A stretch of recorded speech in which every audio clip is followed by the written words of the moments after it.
सबको जय मसीह की। मैं प्रभु यीशु मसीह के नाम में एक बार फिर से कॉफ़ी विद क्राइस्ट के इस 14th एपिसोड में आपका स्वागत करता हूँ। और आज हम बात करने वाले हैं कि प्रभु यीशु मसीह में आप सब विश्राम पाएंगे।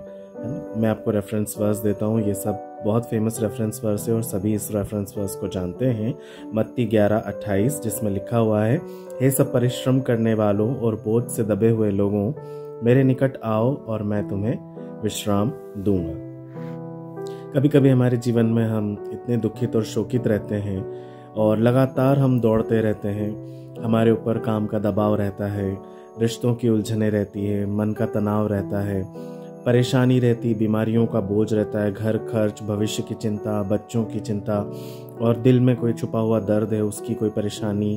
तो बहुत सारी बातों को लेकर हम थकित और शोकित रहते हैं। लेकिन ऐसे समय में जब हम संसार में सब कुछ ट्राई कर चुके होते हैं और हमें कहीं विश्राम नहीं मिलता, तब प्रभु यीशु मसीह कहते हैं कि मेरे पास आओ। एक बहुत बड़ी बात है। ये ममता से भरा हुआ एक प्रेम की बुलाहट है जो प्रभु यीशु मसीह हमारे लिए हमें देते हैं, हमें पुकारते हैं। प्यार से भरे हुए, दर्द से भरे हुए, अपनेपन से भरे हुए वो अपने दोनों हाथों को फैलाकर कहते हैं, मेरे बेटे या मेरी बेटी, मेरे पास आओ, मैं तुझे विश्राम दूंगा, मैं तुझे शांति दूंगा, मैं तुझे आराम दूंगा, मैं तेरा बोझ अपने ऊपर उठा लूंगा। वो हमसे इतना प्यार करने वाले हैं कि वो कभी भी हमें बोझिल होते हुए नहीं देख सकते हैं। यीशु मसीह, हम जानते हैं कि हमसे जो जिस कदर उन्होंने हमसे प्यार किया है, वैसा प्यार हमें इस संसार में और कोई भी नहीं दे सकता है। हम जब सांसारिक रूप में हम परेशान या दुखी होते हैं तो हम क्या करते हैं? हम सबसे पहले अपनी माँ के पास भागते हैं, उसकी गोद में सर रख के सो जाते हैं, हमें बहुत शांति मिलती है। प्रभु यीशु मसीह की शांति उस जो सांसारिक शांति उससे कई बढ़कर है। प्रभु यीशु मसीह कहते हैं कि मैं तुम्हें शांति दिए जाता हूँ, अपनी शांति, जो वैसी शांति जो संसार तुम्हें नहीं दे सकता। वो वैसी शांति यदि आप पाना चाहते हैं तो प्रभु यीशु मसीह के पास एक बार ज़रूर जाइए। वो आपको वाकई में आपकी सारी थकान से आपको मुक्ति देंगे। हम दो तरह से थकते हैं। एक तो हम थकते हैं हमारी शारीरिक थकान और एक होती है हमारी आत्मिक थकान। शारीरिक थकान तो हम जानते हैं कि हमारा काम, पढ़ाई का बोझ, जिम्मेदारियां, ये सब हैं। लेकिन आत्मिक थकान वो होती है जब हमारा मन दुख से भरा हुआ होता है, हमारा दिल टूटा हुआ होता है, हम अकेलेपन में होते हैं, असुरक्षित महसूस करते हैं, किसी बात का अपराध बोध हमारे जीवन में होता है। लेकिन ऐसे समय में परमेश्वर हमें शांति से भर देते हैं। फिलिपियों 4:7 में क्या लिखा हुआ है? तब परमेश्वर की शांति जो समझ से बिल्कुल परे है, तुम्हारे हृदय और तुम्हारे विचारों को मसीह यीशु में सुरक्षित रखेगी। परमेश्वर हमें वाकई में सुरक्षित रखने वाला, हमारे विचारों को, हमारी परेशानियों को, दुखों को वो अपने ऊपर ले लेते हैं और हमें अपनी शांति से परिपूर्ण कर देते हैं। और ऐसे समय में फिर कोई भी दुख और बोझ हमें नहीं लगता। ऐसा लगता है पूरा जुआ जो है हमने प्रभु पर डाल दिया है ना। पहला पत्रस उसका 5:7 ये कहता है कि अपनी सारी चिंता उसी पर डाल दो क्योंकि उसे तुम्हारा ध्यान है।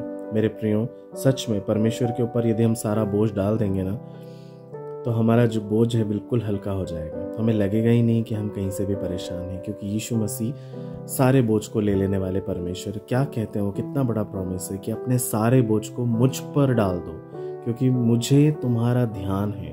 उसने हमें माता के गर्भ से नाम से पुकारा है। हमारी माता के गर्भ में बड़ी भयानक और आश्चर्य रीति से उसने हमें बनाया है। वो हमारे बेडोल तत्वों को जानता है और उन नाम से हमें पुकारता है। ऐसा परमेश्वर जो हमसे इतना प्यार करता है, जो हमें बोझिल देख नहीं सकता, वो हमसे कहता है कि मेरे निकट आओ, मैं तुम्हें विश्राम दूंगा। तो हम सारी बातों को छोड़ें, सारी चिंताओं को, सारे बोझ को लेकर यूं ही अपने सिर पर ना घूमें, परंतु हम परमेश्वर के पास जाएं और उसकी झोली में डाल दें। देखिए वो आपको कैसी असीमित शांति से, अपने प्रेम से, अपने आनंद से, अपनी खुशी से वो भर देगा। मैं विश्वास करता हूँ ये वचन आपके जीवन में काम करेगा। आइए हम छोटी सी प्रार्थना करें। स्वर्गीय पिता, आसमानी खुदा बाप, एक और बार फिर हम आपके अति पवित्र चरणों में इस भोर के समय में आते हैं। धन्यवाद देते हैं आज के मन्ना के लिए जो हमने सिखाता है परमेश्वर पिता कि चाहे हम कितने भी बोझिल, दबे हुए, शोक से भरे हुए और परेशानी में घिरे हुए क्यों ना हो प्रभु, परंतु एक आशा, एक उम्मीद प्रभु यीशु मसीह में हमें प्राप्त होती है कि वो हमारा बोझ ले लेता है परमेश्वर और हमें अपनी शांति से और अपनी खुशी से, अपने आनंद से जो अनंत है उससे भर देता है। खुदावन आज ऐसे ही कितने लोग हैं जो इस संसार में दुखित हैं, शोकित हैं, परेशानी में हैं, बीमारियों में हैं, कर्ज में दबे हुए हैं। प्यारे पिता, अपनी दया की दृष्टि उन पर करिए, क्योंकि आपने उन्हें नाम सहित पुकारा है। आप उनके ऊपर अपने आशीष के हाथ को रखिए, होने दीजिए आप उनके मन में काम करें, ताकि वे बेचैन हों और आपके पास आएं, आपके निकट आएं और आपकी शांति से वे भर जाएं। अपना सारा बोझ वो आप पर डाल दें परमेश्वर पिता, क्योंकि आपने संसार के समस्त पापों को लेकर अपने आप को सूली पर बलिदान सिर्फ इसीलिए किया प्रभु, कि जितने भी लोग हैं वो अनंत जीवन को प्राप्त करें प्रभु, ना कि ओ पिता परमेश्वर वे नाश हो जाए। राजा, मैं उन सबको आपके हाथों में सौंपता हूँ।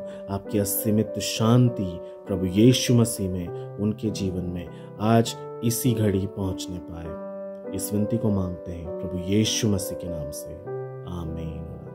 मैं विश्वास करता हूँ परमेश्वर आपके जीवन में बेहद काम करने वाले हैं और इस वचन के द्वारा प्रभु आपको आशीष देगा। फिर मिलेंगे, ऐसे ही बने रहिए।